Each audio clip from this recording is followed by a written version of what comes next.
Good evening. A few props. First of all, some notes so I don't forget that vital reference to the deficit. More to the point, a few Matchbox Theatres. They're produced by a firm in Heilbronn in Germany, and I buy them in Pollux in Covent Garden. I buy them in bulk to give as first night presents to my cast, particularly for Noises Off, who play about the theatre, so it seems a particularly suitable present. They're probably too small for you to see, and certainly too small for you to see what's inside. And what's inside is the complete set for a show and some little characters 2 centimeters high. What it doesn't have, bizarrely, is the text of a play for them to perform. I have a strong suspicion this thing should be turned up the other way. What it doesn't have is the text of a play for them to perform. So now I've produced my own Matchbox Theatre, or rather Faber have, and they've done it very beautifully. And it does have the text of a play, and in fact it has the text of 30 plays, 30 short plays, which Faber have arranged like matches inside a matchbox. What it doesn't have in here, I'm afraid, is any actors. And the more demanding customers among you might say, well, wouldn't it be better if you had a few actors? Well, it certainly would. It'd be better for me because I like working with actors. Actors get a very bad press, all that stuff about love is and so on. And the legend is that they're bitchy and hysterical. Well, I'm sure some of them are, but then so are some commercial travelers, so are some hedge fund managers. But most actors are not like that. Acting is a very terrifying profession. It's very frightening for actors standing up in front of an audience and knowing they've got to do the show now, starting at 7:30 or 8 o'clock, and they can't come off until they finish. They can't consult any notes. And it takes a lot of courage to do it. In fact, in the case of farces, which is sometimes what I write, it takes more than moral courage. It takes physical courage. A lot of actors have got bruises playing Noises Off, all those slamming doors, falling downstairs and so forth, and some have got worse than bruises. I've seen quite a lot of blood shed during that play.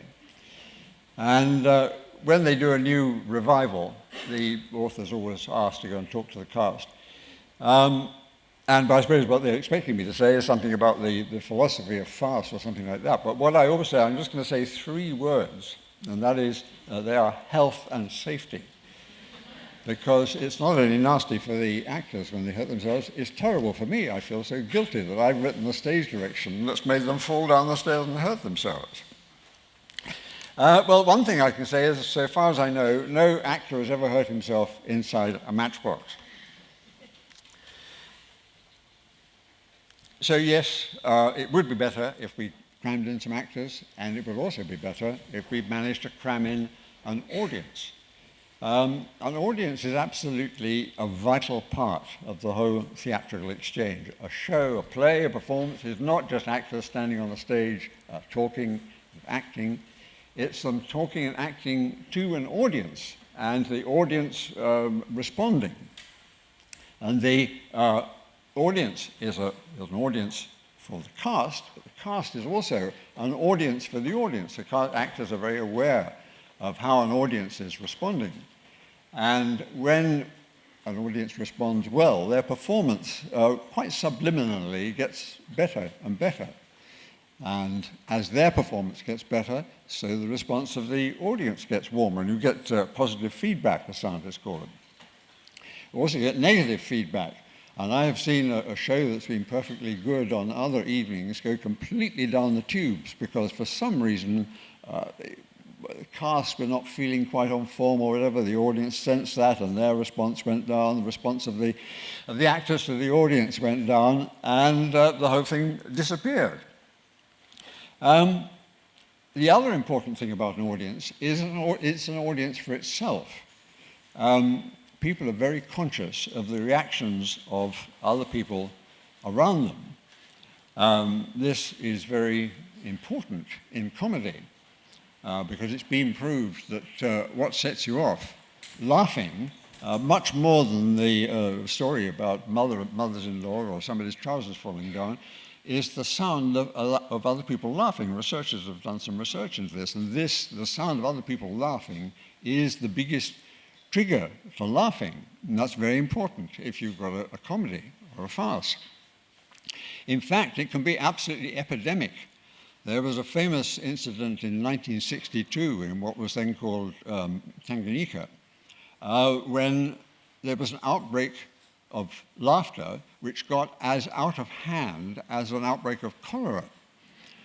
3 girls in a school in Tanganyika started laughing, and other girls joined in. And by the end of the day, half the school was laughing. And they went on laughing for 16 days. And the authorities had to close the school down. But by this time, the laughter has spread to other schools in the district, until 14 schools were closed down by the authorities, and they had to remain closed for 18 months. Audiences don't always get the credit for their part in the theatrical exchange. If you read about audiences in the 17th, 18th, even the 19th century, they behaved in ways which would now be thought absolutely unacceptable. It's taken a long time for audiences to learn to be audiences. It's true that sometimes audiences misbehave even now. Occasionally, people's mobile phones go off. Occasionally, people even answer their mobile phones. And some people can disrupt an audience even without a mobile phone. Michael Codron, who's produced a lot of my plays, remembers an evening at Hedda Gabler. And you'll remember there's a moment at the end of Hedda Gabler, a very dramatic moment, when Hedda goes out with a gun and she's going to shoot herself. And in that terrible silence, Michael heard an American woman in row A turn to her companion and say, "Does she do it or does she chicken out?" If you're connected with the production, it's even worse, overhearing members of the audience. You never hear anything good. I once at a performance of Noises Off, and just at the last moment, a very large party came and sat down in front of me, in the row in front of me, and produced lots of boxes of chocolates and so on. And one of the women opened the program, and just as the lights went down and the audience fell silent, she said, "Oh no, I thought this was by Alan Ayckbourn."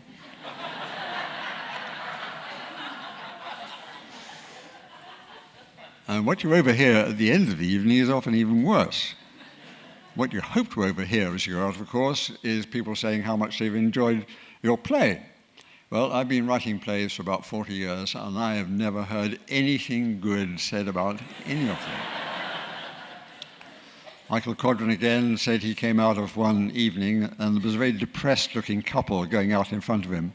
And as they got outside, the man turned to his wife and said, "Well, all we need now is to find the dog's been sick in the car."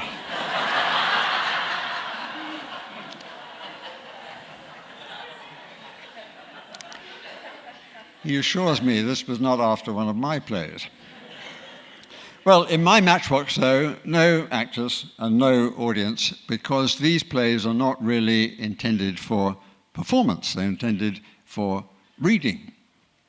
I suppose reading is a kind of performance, but if you take it home and read it to yourself, at any rate, you don't have to go out in the rain or struggle through rush hour traffic, and you don't have to do all that business of standing in the bar trying to catch the barman's eye. It's a rather funny business, all this necessity to have drinks in the theatre before you see the show. Did you feel obliged to have a drink before you could face this talk? Oh, perhaps you did. Are you going to go out halfway through and have another one? At any rate, if you read a book, you don't need a drink before you start reading it, and I hope you don't need a drink between each chapter. If you do, you've got a problem.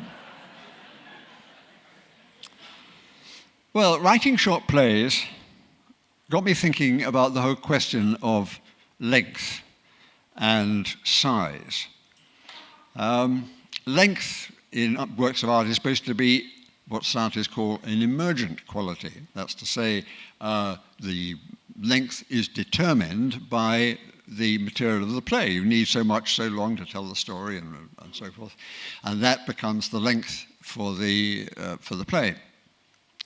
Well, I sometimes wonder if that's true. I think it's true the other way around as well. Expectations sometimes determines the length, the material. A length is set, and then people write to it. It's a bit like Procrustes, who used to shorten or lengthen his guest to fit his bed, or work in Parkinson's law, which expands to fill the time available for its completion. The most obvious limitation is in television. How long is a television show? A television show is half an hour, or it's an hour, or it's an hour and a half. In fact, it's not even precisely in modules of half an hour. I consulted one of my daughters about this, who's a television producer, and she tells me that peak time on BBC One, an hour lasts 57 minutes. Peak time on BBC Two lasts 58 minutes. On ITV, an hour is 47 minutes. You might think some plays, some programs, some stories could be told in less than that, 33 minutes, or longer, 78 minutes. Not at all. They are told in 57 minutes, 58 minutes, or 47 minutes. Even in the theatre, how long is a play? Well, a play is about 2¼ hours, including an interval. And if it's much under that, or much over that, your producer starts to fret, I can tell you. Then again, books. How long is a novel? Well, any length you like, it's a free country. Or is it? I know everyone here is doing a how to write a bestseller course, or perhaps some of you have moved on to how to write a bestseller course. And I hope you've been told how publishers loathe short novels. They loathe short stories and they loathe novellas. So a novel is what? 70,000 words, 80,000, 90,000, 100,000, very rarely less than 70,000. I once actually took a how to write course. This was many years ago, and it was at a dinner party. I found myself sitting next to Tom Mashler, who was then the great star of British publishing, and he said to me, "Michael, I will give you a word of advice. If you want to write a successful book, I don't mean just a book that sells a lot, but a book that's a success with the critics, write a long book." So I said, "Well, I don't think I can write a very good long book." He said, "It doesn't matter about good, it just has to be long." Well, I like short books. Wittgenstein, the philosopher, his first book was the Tractatus Logico-Philosophicus, and it's about 20,000 words long. If Wittgenstein can give a complete account of the logical universe in 20,000 words, I don't really see why anyone needs any more. I've sometimes thought there ought to be a law requiring writers to observe the 20,000 word limit. Write more if they like, certainly, but then they would be charged at so much per word over the 20,000 words, and the money would be redistributed pro rata to writers who manage to write less. Some writers are moving in that direction. Ian McEwan, for instance, On Chesil Beach is what, about 40,000 words? His new book, The Children Act, is somewhere around 60,000, and Ian McEwan can do more in 60,000 words than most writers can do in 600,000. There's an even shorter module of communication now, of course, Twitter, maximum 140 characters. And David Mitchell is using this for his new novel. He hasn't got it down to 140 characters, but he's going to do it in sections of 140 characters, 20 times a day, 8 times a week, which works out to about 4,000 words. So he, if my law were in place, he would be due for a most colossal refund from Donna Tartt and Jonathan Franzen. You'll notice that Tom Mashler's advice doesn't apply to itself. How long is his piece of advice? It's not even 140 characters. It's 14 characters, 4 words. Write a long book. Why is that? There's a good structural reason why his advice was in 4 words and you're paying much more for your courses, which are much longer. It's because you're paying for them and I got it free. And if you're paying for something and it turns out to be just 4 words, you'll be phoning the local trading standards officer and complaining. Minimum expected length for a lot of things, including weddings, funerals, dinner parties, and of course, talks. How long is a talk? A talk is about 45 minutes plus 20 minutes for questions, unless you're doing it here, when it is 20 minutes, it's 15 minutes, and we're just coming up to that. And in fact, I reckon with the last of the sand running out of the glass, that is a commercial 15 minutes, which just allows me time for the advertisement. Matchbox Theatre, £12.99 in all good bookshops, cures all known ailments. Thank you very much.